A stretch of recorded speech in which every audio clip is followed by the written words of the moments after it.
Խորհրդային անցած Հայաստան դաշինքը ընտրության արդյունքները կվիճարկի Սահմանադրական դատարանում։ Դաշինքի պատգամավորի թեկնածու Իշխան Սաղաթելյանն ասաց, մյուս ընդդիմադիրների հետ միասնական փաթեթով թե առանձին կդիմեն, դեռ չեն քննարկել։ Ընդդիմության հիմնավորումը ո՞րն է։ Ընտրությունները տեղի են ունեցել համատարած բռնաճնշումների,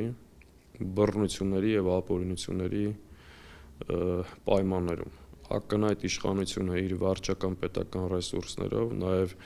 անօրինական, հակաօրինական, երբեմն հակապետական, երբեմն սահմանադրական կարգ տապալելու ճանապարհով ընդդիմադիր քաղաքական ուժերի գործունեությունը խոչընդոտել է եւ կիրառել բազմաթիվ սահմանափակումներ։ Սահմանադրական դատարան ընտրությանը մասնակցած ուժերը կարող են դիմել հաջորդ ուրբաթ։ Ընտրությունների արդյունքների վերաբերյալ կենտրոնական ընտրական հանձնաժողովի որոշումից հետո, որն այս կիրակի կհրապարակվի։ Կենտրոնական ընտրական հանձնաժողովի նախնական արդյունքներով խորհրդային անցած ամենամեծ ընդդիմադիր ուժը Սամվել Կարապետյանի առաջնորդած Ուժեղ Հայաստանը Սահմանադրական դատարան դիմելու վերջնական որոշում դեռ չունի։ Պատգամավորի թեկնածու Գոհար Մելոյանը Ազատությանը փոխանցեց, հիմա վերահաշվարկի վրա են կենտրոնացած։ Ուժեղ Հայաստանը պիտի դիմի Սահմանադրական դատարան։ Բարձր դատարանի քննարկումներին քաղաքացիական պայմանագրում անհամբերությամբ են սպասում։ Ճնշումների ու վարչական ռեսուրսի մեղադրանքները հերքող ազատ ու թափանցիկ ընտրությունների մասին հայտարարող իշխանության ներկայացուցիչ Վահագն Ալեքսանյանը այսօր հեգնում էր, թե լուրջ հիմնավորումներ ընդդիմադիրները չեն կարող բերել։ Արամ Վարդևանյանը ինքը պիտի գրի այդ դիմումը ու իմ կարծիքով այնտեղ պետք է նշի հետևյալը։ Քանի որ ԿՊ-ի վստահված անձանցից մեկը տեղամասերից մեկում ներկա է գտնվել ԿՊ-ի Հայաստանը ուրվագծող քարտեզ կրծքանշանով, իրենց տասովշիկների կողմից կաշառք ստացած քաղաքացին մտել է անդրատեղամաս, տեսել է այդ քարտեզը մեր վստահված անձի կրծքին, նրա մեջ արթնացել է խիղճը եւ նա չի քվեարկել ըստ տասովշիկի տված ցուցման։ Բարև ձեզ հարգելի գործընկերներ։ Աշխատանքի վերադարձած վարչապետ Նիկոլ Փաշինյանն այսօր ընդդիմությանը կրկին մեղադրեց հակաօրինական քայլերի մեջ։ Շնորհակալություն հայտնելով ուժայիններին եւ իրավապահներին, դատախազությանը, քննչական ու հակակոռուպցիոն կոմիտեներին, ԱԱԾ-ին եւ ներքին գործերի նախարարությանը ընտրակաշառքի եւ ընտրողների վրա ապօրինի ճնշումների դեմ պայքարի համար։ Մեզ ծանոթ process-ները 180 աստիճան շրջվել են, երբ որ կառավարող կուսակցությունը եւ կառավարությունը ընտրությունների արդար եւ ազատ անցկացման ջատագով է, իսկ ընդդիմությունը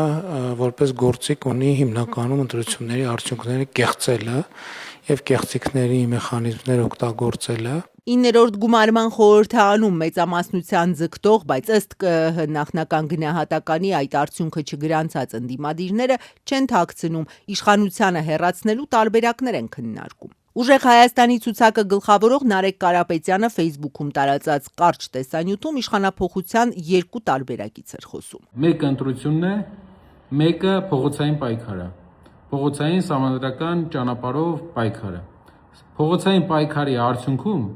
պետք է ազգային ժողովի падգամավորների մեծամասնությունը քվեարկի փոփոխության օգտին։ Այդտեղ մի հարց է։ Այսօր պատմականորեն ընդամենը 8 падգամավոր քաղաքացիական պայմանագիր կուսակցությունից, եթե փոխի իր դիրքորոշումը, Փաշինյանը կորցնում է աթոռը։ Իհարկե, ընտրություններից հետո դա բարդ է, բայց Հայաստանի 5 տարվա ընթացքում մենք